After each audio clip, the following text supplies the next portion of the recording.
For 42 years, a film sat almost erased from history. Audiences who saw it in 1973 mostly rejected it. Then it vanished, not through fire or theft, but through neglect, bankruptcy, and time. Faded bootleg copies circulated in whispers among collectors who believed they were watching a ghost. What happened to the original film elements? Why did a studio destroy itself making it? And how did a movie considered a failure become one of animation's strangest resurrections? Welcome back. Tonight we investigate the strange afterlife of Belladonna of Sadness, released in Japan in 1973. This is not a simple review. This is the story of how a film nearly disappeared and how it was found again. The central mystery here is not a missing scene or a censored cut. It is something rarer. It is the mystery of a film's near-total erasure from public memory and the uncertain path by which it returned. Belladonna of Sadness tells the story of Jean, a young peasant woman brutalized on her wedding night by a feudal lord who then enters into a pact with a mystical spirit and becomes a figure of rebellion and witchcraft in medieval France. We only need to understand this much to grasp what was at stake. The film's imagery is explicit, political, and psychedelic. It was never designed to be safe or commercial. That choice would define its entire fate. To understand why the film nearly disappeared, we have to go back to where it began, inside a struggling Japanese animation studio. Mushi Production was founded by Osamu Tezuka, the man often called the godfather of Japanese animation. By the early 1970s, Tezuka had already left day-to-day control of the studio. Mushi Pro was searching for a new identity, and part of that search was a mature animation project known as the Animorama Trilogy, aimed at adult audiences rather than children. The first two films in that loose trilogy, 1001 Nights and Cleopatra, had mixed but survivable results. Belladonna of Sadness was meant to be the boldest of the three. Direction passed to Eiichi Yamamoto, a filmmaker who had worked closely with Tezuka for years. According to accounts from those involved with Mushi Pro at the time, Yamamoto wanted this film to be something entirely different from typical animation, closer to a moving painting than a cartoon. The screenplay drew loosely from Jules Michelet's 19th century historical work on witchcraft and persecution in medieval Europe. That book was not a story with characters and dialogue. It was a philosophical and historical study. Turning it into a narrative film meant the writers had to invent a plot, a protagonist, and a structure almost from nothing, using Michelet's ideas about persecuted women as the emotional foundation rather than a literal source text. This is where the first layer of mystery begins. Because the film was built from an essay rather than a story, the screenplay went through significant reinvention during development. Exactly how many drafts existed, and how different the earliest concepts were from the finished film, remains difficult to fully document. What is clear is that the final result blended folklore, revolution, sexuality, and myth into a single continuous vision, unlike anything else being made in animation at the time. Visually, the film's style was also shaped by necessity as much as ambition. Mushi Production was under serious financial strain. Full character animation across an entire feature was expensive. Reports and later interviews suggest that budget limitations pushed the production toward long, static watercolor illustrations, based on artwork by Kuni Fukai, with the camera slowly panning or zooming across single images rather than animating full movement. This technique could easily have looked like a compromise.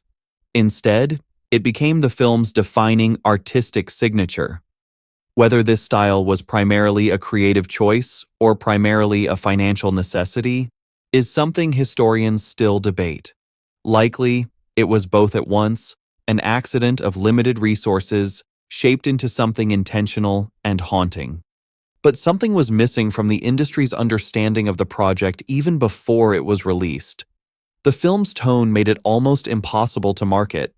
It combined explicit sexuality with political and feminist undertones, wrapped in a hallucinatory visual style closer to European art cinema than Japanese animation.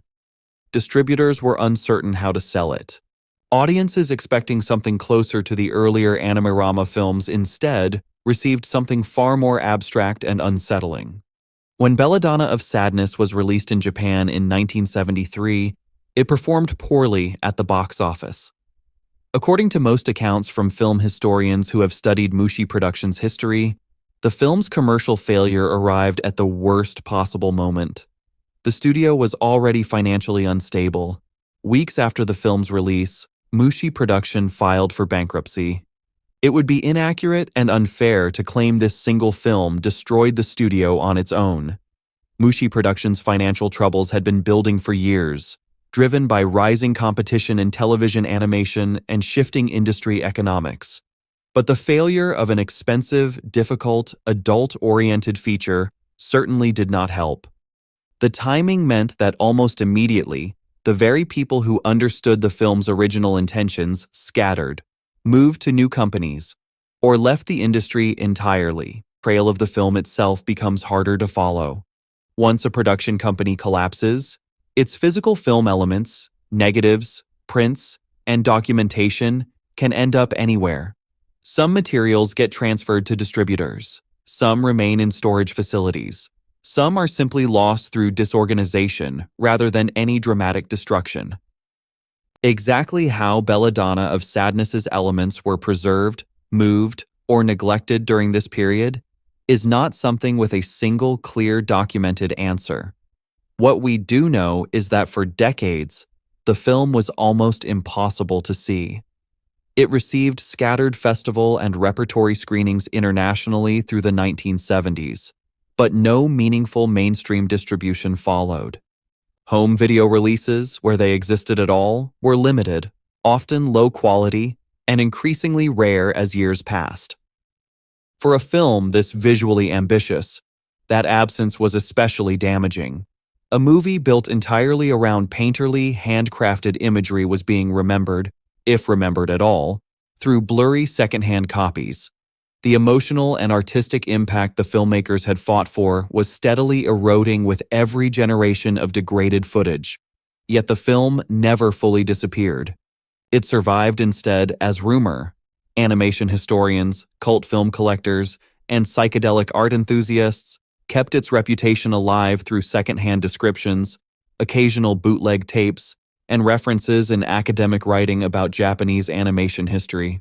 People spoke of it the way one speaks of a lost painting, something believed to exist, rarely actually seen. This raises the central question at the heart of tonight's investigation. If the film was never destroyed, why did it take more than 40 years to properly resurface? The answer is not a single dramatic event. It is a slow accumulation of institutional neglect. Without a stable studio behind it, without strong commercial success to justify preservation costs, and without a clear owner actively promoting it, the film simply fell outside the systems that normally protect cinema history. Restoration requires funding, and funding requires someone believing a film is worth saving before it's too late. That belief eventually arrived.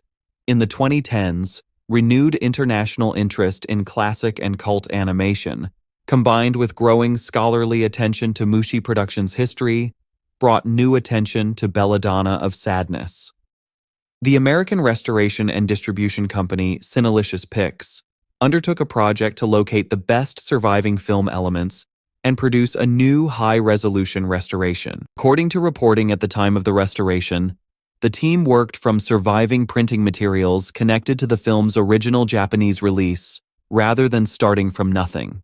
The exact condition, completeness, and precise archival history of those elements before the restoration began is not something publicly documented in exhaustive detail. What is confirmed is that the restoration was substantial enough to allow the film's original color, detail, and painterly texture to be properly seen again, likely for the first time in decades outside of Japan.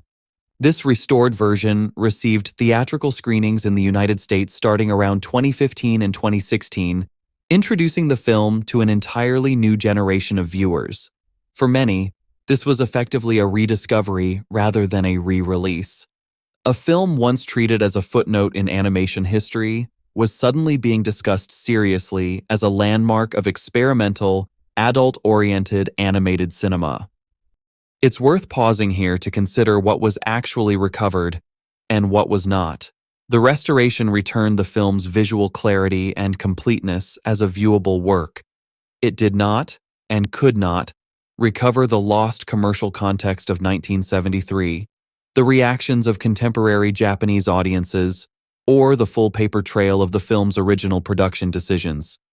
Some of that history remains permanently incomplete, pieced together only through surviving interviews, later scholarship, and the testimony of those who were there. This is where the psychological weight of the story becomes clearest. The film's rediscovery did not simply restore old footage, it restored context. For decades, viewers who managed to see poor quality copies experienced the film without understanding its production history, its financial desperation, or the studio collapse surrounding its release. Watching a degraded bootleg copy without that context could make the film feel like a strange curiosity rather than what it truly was. An ambitious, financially reckless act of artistic defiance from a studio already collapsing beneath it. Once restored and properly contextualized, audiences began responding differently. Critics and historians increasingly framed the film not as an embarrassing failure, but as a genuinely groundbreaking work that Japanese animation was not commercially ready for in 1973. Its themes of female autonomy, persecution, and rebellion, once seen as excessive or confusing, began to read as ahead of their time. There remains genuine debate, however, about how much of the original creative vision truly survives intact. Because Mushi Productions' collapse scattered the people and paperwork behind the film, we cannot fully verify every creative decision made during production, which choices were forced by budget, and which were purely artistic. Some explanations offered by participants over the years differ slightly in detail, a common pattern when decades separate an event from its retelling. Once restored and reasonably conclude. The film was never a hidden reel locked in a vault, waiting like a secret. It was a legitimate release that suffered from commercial failure, studio collapse, and decades of institutional neglect before renewed scholarly and cultural interest finally justified proper restoration. Its mystery is not one of missing footage, but of missing attention, a film whose value was recognized far too late by the industry that made it. What remains genuinely uncertain is the full, detailed condition and history of the original film elements before restoration, the complete list of creative disagreements during production, and how closely the surviving prints match Yamamoto's original creative intentions in every frame.